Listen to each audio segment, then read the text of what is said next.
Ready to hear about some stuff when you celebrate your Labor Day? This is something you cannot miss and you need to understand, especially with this regime and everything else. Trigger warning. 5, 4, 3, 2, 1. The unexpected attack was the fateful climax of miners attempting to achieve freedom from oppression at the hands of coal company officials. Miners were forced to live in company-owned camps, buy from company-owned stores, and educate their children in company-dominated schools. Miners worked unduly long hours under hazardous conditions for meager pay. You ready for the rest? What's happening now? All these union-busting companies, Amazon, Starbucks, all these other things that won't let you protest, won't let you unionize. This regime, anti-unionists that don't care about that so they can pay people less, that's what they want to do again. They want to make it to where you have to work for somebody else on the farms, everything else at their pay, and do minimum. And they'll provide everything else, going back to these days, which is like 1914. Making kids work at a younger age. On April 20th, 1914, the state militia unleashed an unwarranted attack on striking coal miners and their families living in tent colonies at this site. 11 children and 2 women suffocated in a cellar beneath a tent when flames engulfed the overhead shelter. Militia rifle and machine gun fire claimed the lives of at least 5 strikers, an 11-year-old boy and an 18-year-old passerby.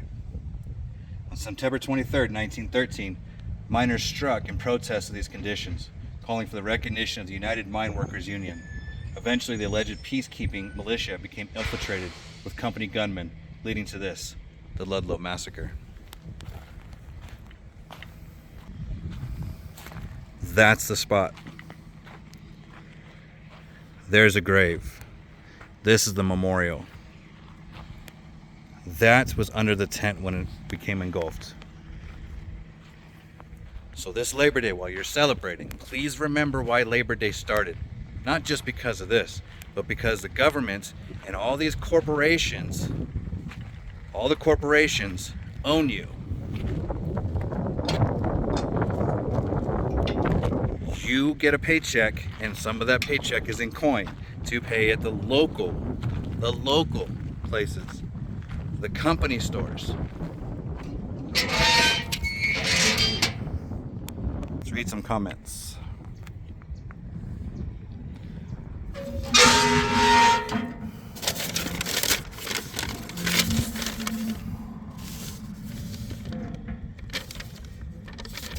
Both were affected by Ludlow.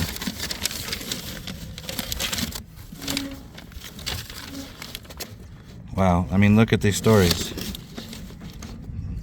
The Ludlow strike of 1913 and massacre of 1914, the American labor movement was America's middle and lower class Americans asserting economic justice in the aftermath of the Gilded Age and the excess of American capitalism. Women and children and men lost their lives.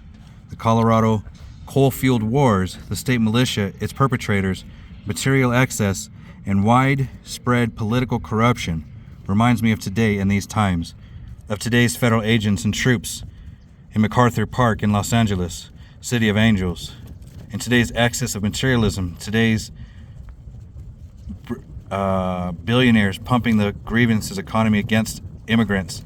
My great-grandfather, who was an immigrant to corporate corruption, of the lives lost on the Guadalupe River in central Texas, where I am from, partly because American capitalism,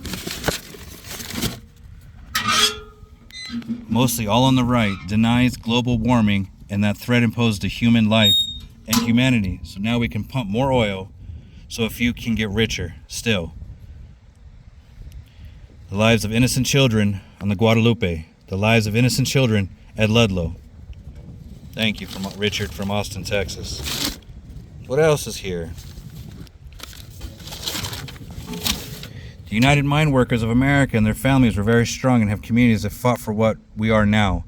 Let this memorial be a sign of remembrance and hope for peace and improvement. Thank you to the professors and researchers for allowing me to experience, but also to learn about the Ludlow Massacre. Most of all, thank you dearly to the UMWA for fighting what we should already be having.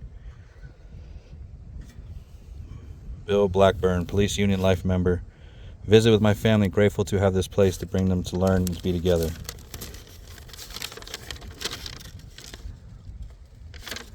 How about some notice about current conditions in mining, such as shipping and black lung?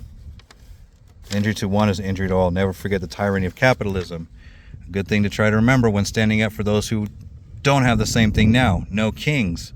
Thanks for this community of the workers. Solidarity expels victory. These are all stories of people that are here 2022. Can't read that one.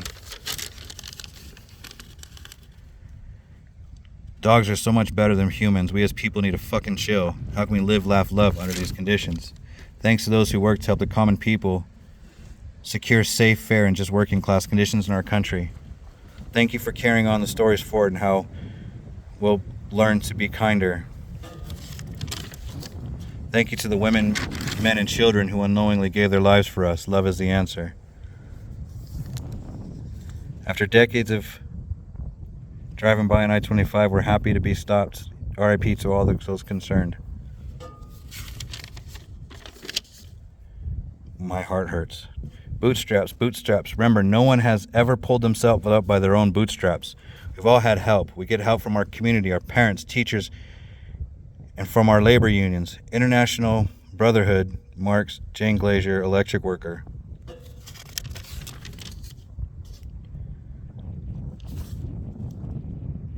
I just took a moment in silence to reflect such beauty in people coming together and how horrific the ending. My heart sinks, deeply affected.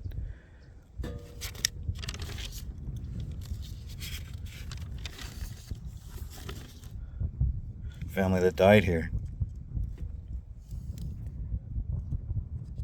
A reminder of how tragic life can be when companies have all the control. Thank God for unions. United in solidarity, Oklahoma.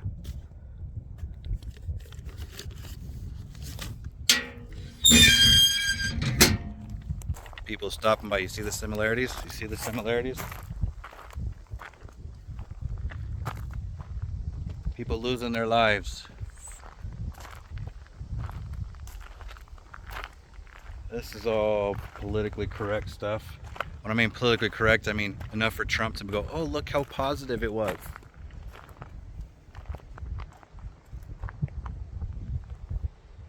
Company towns. The miners often lived in company-owned towns or the mines where they worked. Because of their isolated location, miners were forced to buy provisions at company stores. Because tensions between the strikers and the company had already steadily escalating, the state militia was stationed on Water Tank Hill to observe the colony's activities. Just the day before the massacre, the colonists enjoyed Easter celebration. April 19th, 1914 was Greek Orthodox Easter. The entire colony, along with some militiamen, commemorated the holiday with a feast, followed by dancing, singing, and a baseball game. So everybody, even militia, they got to hang out together. And then they massacred. Violence erupted the next morning. Most of the camp slept late after being a big celebration around 9 a.m. An explosion triggered the exchange of gunfire between the miners and the militia. The battle lasted throughout the day. Armed miners defended their positions while women and children hid in tents until they could evacuate the colony. In the afternoon, a train stopped on the tracks between the militia and the miners. This interrupted the exchange of gunfires long enough for most of the women and children to escape into the surrounding hills. At dusk, the militia entered the camp and set fire to the tents.